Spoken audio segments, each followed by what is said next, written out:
Florida's nickname may be the Sunshine State, but most places can expect more than 4 feet of rainfall each year.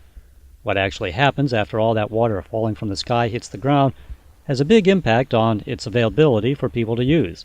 James Mihalsic is an environmental engineer and a professor at the USF Patel School of Global Sustainability. He says rainwater is a resource that shouldn't be wasted. A lot of our drinking water comes from groundwater. We need to figure out how to take rainwater and get that rainwater to recharge into the groundwater. Right? So now that water has been stored that we can withdraw it later for future use for drinking water or for other water sources. Mark Rains, also of USF, says taking action at the individual level can also be effective. Rainwater and rooftop runoff is certainly one that's readily available to us all, and to the extent that we can capture it on site and reuse it, we're going to be all the better. Households can get a free barrel by attending a workshop on how to modify it to harvest rainwater. Rain barrels are really a wonderful water conservation tool. It's our most popular workshop at the Extension office.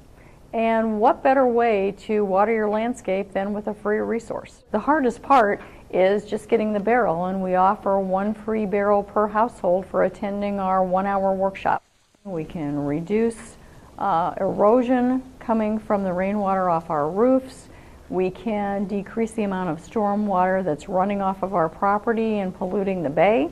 As USF's Mihalsic explains, it comes down to efficiency in designing and implementing water conservation. Versus designing an urban form that's paved over, where all that water runs off into a stream. The Hillsborough River then flows into Tampa Bay, and that water becomes contaminated with salt from the ocean.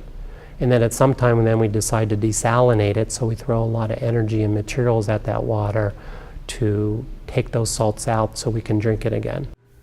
For USF on iTunes U, I'm Brad Stager.